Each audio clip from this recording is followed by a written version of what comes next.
నమస్తే, నేను Prem. Welcome to Khyati connects.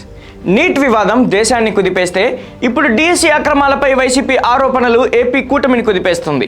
అక్రమాల ఆరోపణలపై చర్చించడానికి ప్లేస్ టైం ఫిక్స్ చేస్తావా, చర్చకు నేను రెడీ, డిస్కషన్ చేసే దమ్ము నీకుందా అంటూ జగన్కు విద్యాశాఖ మంత్రి లోకేష్ చేసిన సవాల్ ఇప్పుడు హాట్ టాపిక్గా మారింది. కృష్ణా జిల్లా కంకిపాడు మండలం పునాదిపాడులో జరిగిన ఇంటింటి తెలుగుదేశం కార్యక్రమంలో జగన్పై లోకేష్ నిప్పులు చెరిగారు. డిఎస్సి నిర్వహణపై జగన్ అబద్ధాలాడుతున్నారని, ఏకంగా 150 కేసులు వేసి నిరుద్యోగుల పొట్టకొట్టాలని చూశారని విరుచుకుపడ్డారు. అసలు లోకేష్ విసిరిన సవాలేంటి, జగన్కు పట్టుకున్న ఆ కొత్త మానసిక రుగ్మత ఏంటి అనేది ఇవాల్టి పాయింట్ ఆఫ్ వ్యూలో చూద్దాం.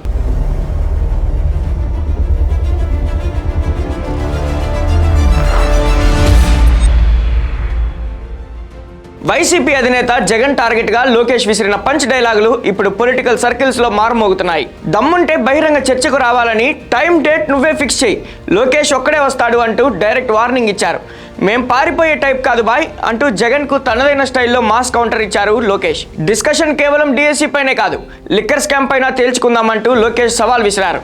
లిక్కర్లో ఎవరు ఎంత డబ్బు దోచేశారో అది చర్చిద్దామంటూ మైండ్ బ్లాక్ అయ్యే ఆఫర్ ఇచ్చారు. తమ హయాంలో 2 లక్షల టీచర్ పోస్టుల భర్తీ చేస్తే గత 5 ఏళ్ల వైసీపీ పాలనలో ఒక్క టీచర్ పోస్ట్ కూడా భర్తీ చేయలేదని లోకేష్ లాజిక్స్ తో కొట్టారు. సరిగ్గా ఇక్కడే నారా లోకేష్ ఒక సరికొత్త పదాన్ని తెరపైకి తెచ్చారు.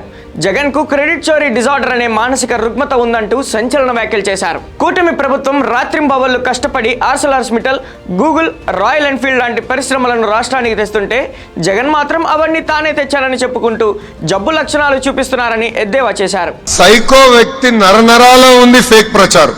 ఆ పార్టీ డిఎన్ఏనే ఫేక్ ప్రచారం. 5 సంవత్సరాలు ఒక్క డిఎస్సి అని ఇచ్చారండి వాళ్ళు. ఒక్క టీచర్ పోస్ట్ అని భర్తీ చేశారు. అసలు డిఎస్సి అంటే తెలుగుదేశం పార్టీ అంటేనే డిఎస్సి. ఇప్పటికీ 2 లక్షల మంది ఉపాధ్యాయుల్ని డిఎస్సి ద్వారా నియమించిన ఏకైక పార్టీ తెలుగుదేశం పార్టీ. నేను విద్యాశాఖ మార్చలేనప్పుడు నేను ఛాలెంజ్ గా తీసుకున్నా, ఒక్క కేసు పడిన పర్వాలేదు, ఎక్కడ స్టే రాకూడదు, డిఎస్సి అద్భుతంగా నిర్వహించాలని. ప్రత్యేకంగా వర్టికల్ హారిజాంటల్ రిజర్వేషన్ అని చాలా కాంప్లికేటెడ్ సిస్టమ్ ఉన్నా కూడా 150 రోజుల్లో 150 కేసులు వేశారండి డిఎస్సి పైన. ఎక్కడ కోర్టు డిఎస్సిని ఆపలేదు. ఏకంగా వాళ్ళు వేసిన కేసుల్లో 30% పక్కన పడేసింది కోర్టు. అది మనకున్న చిత్తశుద్ధి. ఈ రోజు నా పైన ఆరోపణలు చేస్తున్నారు. ఎస్, నేను ఛాలెంజ్ చేస్తున్నా జగన్ ని. టైం డేట్ నువ్వు ఫిక్స్ చేయి, నేను వస్తా చర్చకి, నువ్వు సిద్ధమా అని అడుగుతున్నా. రైట్ రాయల్ గారు తిరుగుతున్నా. మీలాగా దొంగ బతుకు మాది కాదు. ఏమని ఉంటే స్ట్రైట్ గా మేము మాట్లాడతాం. రా, డిఎస్సి పైన డిస్కస్ చేద్దాం, గ్రూపుల పైన మీరు చేసింది డిస్కస్ చేద్దాం, లిక్కర్ లో ఎవరెంత డబ్బులు దొబ్బేశారు కూడా దానిపైన డిస్కస్ చేద్దాం. టైం డేట్ మీరు ఇవ్వండి. ఈ లోకేష్ మటుకు సిద్ధంగా ఉన్నాడు.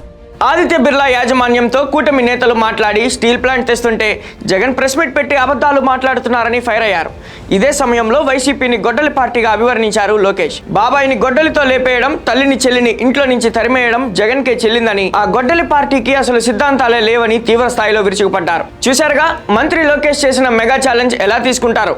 డిఎస్సి నుంచి లిక్కర్ స్కామ్ దాకా, పెట్టుబడుల నుంచి గొడ్డలి రాజకీయాల దాకా ప్రతి అంశం పైన పదునైన విమర్శలతో వైసీపీని డిఫెన్స్ లో పడేశారు లోకేష్. మరి లోకేష్ విసిరిన ఈ ఓపెన్ డిబేట్ ఛాలెంజ్ పై జగన్ ఎలా రియాక్ట్ అవుతారు? టైం డేట్ ఫిక్స్ చేసే దమ్ము వైసీపీకి ఉందా? ఏపీ పాలిటిక్స్ లో ఈ సవాళ్ల పర్వం ఇంకెన్ని ప్రకంపనలు సృష్టిస్తుందో చూడాలి. Thank you for watching Khyati connects.